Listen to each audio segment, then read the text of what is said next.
viably do this, but I bet you I could figure out a way to make the bot like do the Ace Namgasm emote anytime someone types in the phrase like "hell, it's Space Trade TV."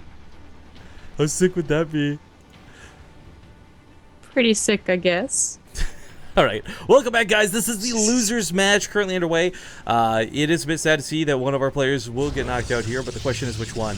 Leading the series 1-0, spawning the bottom left corner of the map. He's the blue Protoss from Neurosoft.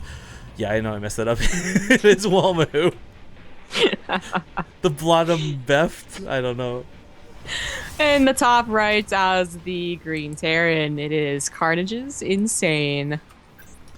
So Inzane expressed a little bit of sadness during the lobby, saying, "Man, I can't even seem to take a map in this tournament. I don't want to go down 0-4, not like this type thing." But here's the thing, like whether Inzane goes down 0-4, whether he maybe brings us back, takes the group. I mean, the thing is, he got here through the qualifiers. He's one of the players who beat back all the others in like our, what was that, 128 round bracket or something like that. I mean, he certainly earned his way here. And that was all best of threes. That wasn't best of ones leading into best of threes or anything like that. So Inzane can feel as bummed about it as he wants. Inzane getting here impressed me, period. Yeah. I feel like it's just been maybe the versus Zerg was kind of maybe getting a little outplayed, except that second game. So never mind. Like one game, he got, counterattacked too much. He couldn't deal with it. And the second game, weird stuff happened. Unlucky, right? You faced Starbuck. And a Blink Stalker all in, I'd call that unlucky as well. Really, I've yet to see like a really like straight up good game where you just didn't get backstabbed. Like, I don't know about backstab. He did get kind of, I'd say more like sideswiped because he didn't see it coming. Like, he didn't scout anything. It's not like he trusted somebody and stabbed him in the back. He didn't do the proper scouting to see that coming, thus wasn't prepared for it, was the issue, I think. When I say backstab, I always imagine like they literally came from someplace that you didn't think and they stabbed you. So. Because I hear backstab and I think like, oh, I trusted you. Yeah. Like, it's probably what everyone else hears. But I just imagine like the Blink Stalker's coming with a knife when like Insane's like looking the other direction. They might as well. I mean, Right? Like they got lasers. Why not just give them giant knives too? You can blink the knives into your enemy. Sounds like a pretty terrible idea. Thank you. David Kim, don't listen to me. Not right now, please. There's a lot of good ideas I have where I want you to listen to me, but not this one. Alright, so the Reaper gonna come across here. Now, here's the timings of the Reaper that really matter the most. If you guys have never really done this, like this first scout's great. You took the gases, you see if there's one, there's two, there's an expansion, etc. But what you really want to do is keep this alive, and you need, not want, but need to come back in here sometime right around like that 6:30 sweet spot. Ideally more closer to 7 if you can, but there's usually a Mothership Core and a Stalker to keep you at bay. It's really hard to sneak back in at that point, but that's when you'll see what you have to deal with.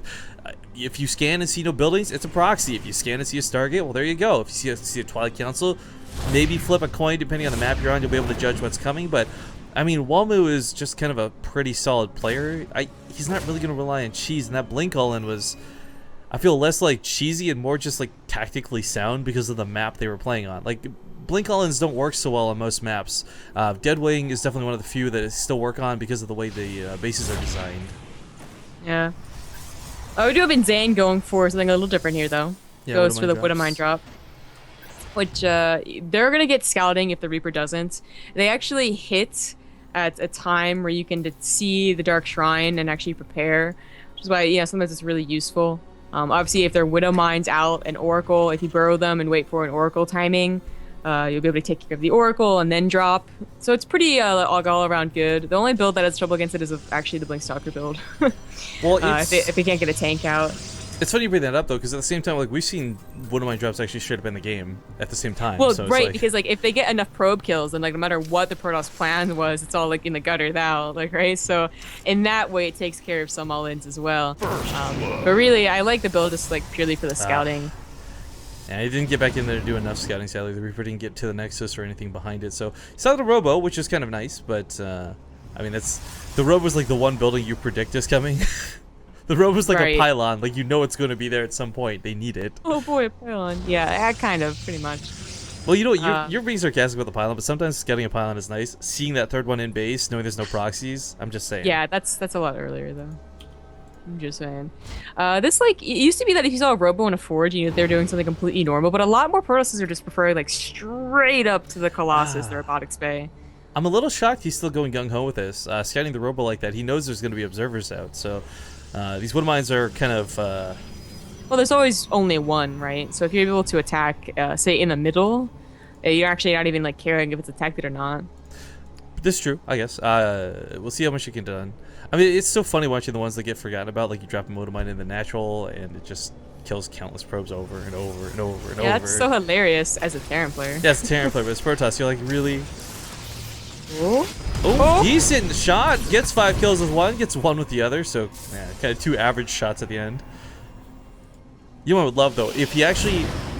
Okay, never mind. Too late at this point. I was gonna say if he scanned and picked off the observer with the medevac and the marines, that would have been really cool. But he gets the medevac out alive. This is kind of way more important, as this is such a gas-intensive unit. You don't have a lot to spare as a Terran player this early in the game, so not losing this, big deal. Actually, a big deal, not sarcastically. Yeah. Oh, actually, because I should. Big deal, man. Right? Big Right? deal. You corrected me. Big deal. Whoa. Oh, so impressive. Way to go. Kind of an early third command center. I think that was actually like before the actually 2 barracks, so a little greedy here. Oh, he saw the observer, but then he's not gonna get it. No. Nice. Good snipe. I didn't even see the observer, actually. I was like, what is he scanning for? Yeah. Okay, so Inzane, I like the bioproduction. He's got tech on the way at a pretty appropriate timing. Yeah, maybe the engineering base arguably could have been a bit earlier, but I mean, it comes down to the fact that, there we go, I was going to say, we need extra racks this year. Yeah, 5 racks definitely on 2 bases. Yeah, I actually like the choice to go for double engineering bays. It's pretty greedy. We almost always see a single engineering bay up until the armory is ready in TVP. But since it was delayed a little bit, just goes on 2, hopes to get away with it. This push though from Welmu, this is where like that earlier 3rd CC, the double engineering bay, like so less gas for like, you know, right into Vikings is actually gonna start hurting him because Welmu is gonna go for an all-in that we saw from Hearthstone twice, no, 3 times, right? Because you also got some in the Olimo League. Oh, that's right, I forgot about that. And then now it just seems like this really popular build, straight up to Colossus and then this Colossus all-in.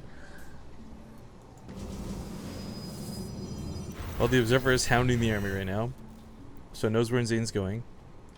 With 6 gateways, you can actually maybe expand off of it rather than attack. They're all hidden though, which is why I was like figuring it all in. They're trying to like hide all the way over there. This might just be looking for a marine to kind of like fake him out that it doesn't expand, or just finds all the medevac in the army. Force fields are actually not too bad. That blink. Oh, that blink though. That kills way too many units. Insane. He's like being so cautious and so careful this game. And then just walks right into an army. Worst feeling ever. But now he's gonna figure like, okay, that's like, that was a big army. Are you gonna like defend, like D up? Nothing? Really? I don't know. I don't think he can hold this 3rd. I'm gonna go with a no on that one. If there weren't Colossus here, I think he could. But because there are, this is not looking good. And force fields and everything, and I don't know what fields are. I guess with SCVs. Yeah, not looking so hot. The only way, and remember Hearthstone did do it, is that if he loses 2 Colossus to be sniped, then maybe Inzane comes back. I think the position of 3 Colossus is a little too good though. Yeah. SCV's trying to get around the bunker, not actually being pulled. He's not pulling the boys, guys. He should have hold the bunker. But yeah. like, why? Did you forget that he had blink? He's not blinking back. He's just moving his stalkers back. Welmu in a pretty commanding spot right now. This is not looking good for Inzane. He sims forward, going to try and get the Colossus. Force the back away once again. The Vikings are out. They're not really being focus fired. They're taking such a long time to kill the Colossus, though.